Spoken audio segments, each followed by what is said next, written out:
बच्चों class 8th के chapter 7 के रिवीजन वीडियो में मैं आपसे आज डिस्कस करने वाला हूं कि इस चैप्टर की तैयारी में आपको क्या क्या करना है। तो सबसे पहले स्क्रीन पर जो भी आपको choose the correct option multiple choice question MCQs दिखाई दे रहे हैं वो सारे आपको लर्न करना है, क्योंकि पर चैप्टर में से एक एमसीक्यूज आपसे ज़रूर पूछा जाएगा। और सेकंड चीज़ जो आपको दिखाई दे रही है वो है ट्रू फॉल्स, उसको भी आपको सारा ही लर्न करना है, क्योंकि हर चैप्टर में से एक ट्रू फॉल आपसे ज़रूर पूछा जाएगा, क्योंकि कुल मिला के आपके 4 चैप्टर रिवीजन में आ रहे हैं FA2 के। तो सारे चैप्टर्स में से कुछ न कुछ शामिल किया गया है। दूसरी चीज़ आपको ये match the animals with their collective nouns. Collective nouns का मतलब होता है कि ग्रुप ऑफ समथिंग, किसी भी चीज़ का ग्रुप होता है उसको क्या कहते हैं। जैसे कि सिंगल एक मंकी हो गया, एक बंदर को ले लेते हैं, एक सिंगल बंदर है, मगर बहुत सारे अगर बंदर इकट्ठे बैठे तो हम उसको क्या कहेंगे, ट्रुप कहेंगे।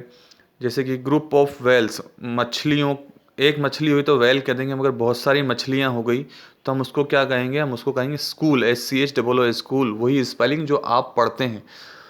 मगर अगर उसको हम मछलियों के संदर्भ में कहेंगे तो वो मछलियों का झुंड कहलाता है, स्कूल। ठीक है। और उसी प्रकार से ग्रुप ऑफ लेपर्ड्स तो लीप कहते हैं, मतलब एक लेपर्ड तो तेंदुआ हो ही गया, मगर बहुत सारे हैं झुंड में हैं तो उनको लीप कहते हैं। हाँ, there is a leap like this. तो ये चीज़ें आपको लर्न करनी है, collective nouns. Match the animals with the places they live in. अब अगली जो मैच द टेबल है वो है एनिमल्स को अपने उस जगहों से मैच करना है जहाँ वो रहते हैं। तो मतलब कौन सा जानवर जहाँ रहता है उस जगह को क्या कहते हैं। A place where bees are kept, वो जगह जहाँ पर मक्खियों, यानी कि जो शहद देने वाली मक्खियाँ होती हैं, हनी बीज, उनको रखा जाता है, उसको क्या कहते हैं, अपायरी, उसको ये कहते हैं। A place where rabbits are kept, वो जगह जहाँ पर खरगोशों को रखा जाता है, बोरो। ये चीज़ें आपको लर्न करनी है। दूसरी चीज़ जो लास्ट चीज़ में इस चैप्टर में प्रीपोजिशन। प्रीपोजिशन क्या होती है, सबसे पहले देखिए, words are words showing relation of a noun और pronoun with other words. Preposition noun और प्रोनाउन का दूसरे वर्ड से संबंध को बताती है, तो उसको प्रीपोजिशन कहते हैं, यानी कि उसकी स्थिति, पोजीशन को भी बताती है।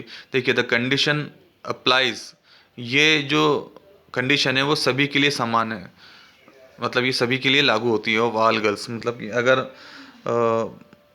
सपोज करिए कि कोई बर्थडे पार्टी आ रही है और वहाँ पर कोई ड्रेस कोड रखा गया है कि भैया सभी को इसी कपड़ों में आना है, बॉयज़ को बो टाई लगा के आना है, सूट पहनना है, और गर्ल्स को ग्रीन साड़ी कंपलसरी है। तो इस टाइप की जो ये वाला जो पहला वाक्य है वो इस चीज़ से आप उसको समझ सकते हैं।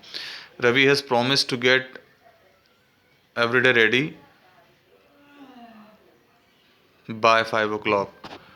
रवि ने ये प्रॉमिस किया है कि वो 5 बजे तक, हाँ, पर डे तैयार रहेगा। तो ये चीज़ है। प्रीपोजिशन किसी की स्थिति को भी बताता है, जैसे कि फॉर एग्जांपल में लिखा हो, she stood against him in the election, वो इलेक्शन में उसके खिलाफ खड़ी हुई। तो खिलाफ क्या है, ये अगेंस्ट जो वर्ड है ये भी प्रीपोजिशन ही है।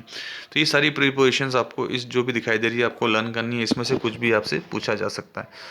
लास्टली इस चैप्टर के क्वेश्चन आंसर आपको सारे ही शॉर्ट आंसर्स लर्न करने हैं, उसमें से कुछ भी आपसे पूछा जा सकता है। और लॉन्ग आंसर्स आप स्किप कर सकते हैं, अगर आप लर्न करते हैं तो बहुत अच्छी बात है, बट शॉर्ट आंसर्स आपको लर्न करना है। दूसरी चीज़, पेपर एक्टिविटी बेस्ड होगा तो आपसे सब कुछ एक्टिविटी के आधार पर पूछा जाएगा। और एक इम्पॉर्टेंट चीज़ और कि आपसे वो एक्टिविटी भी पूछी जा सकती है जो कभी आपको पढ़ाई ना गई हो, यानी कि आपके ये सोचने की क्षमता की परीक्षा भी ली जा सकती है। तो ये सारी बातें मैंने आपको क्लियर कर दी। नेक्स्ट वीडियो में हम किसी और विषय पर चर्चा करेंगे। तब तक के लिए बाय।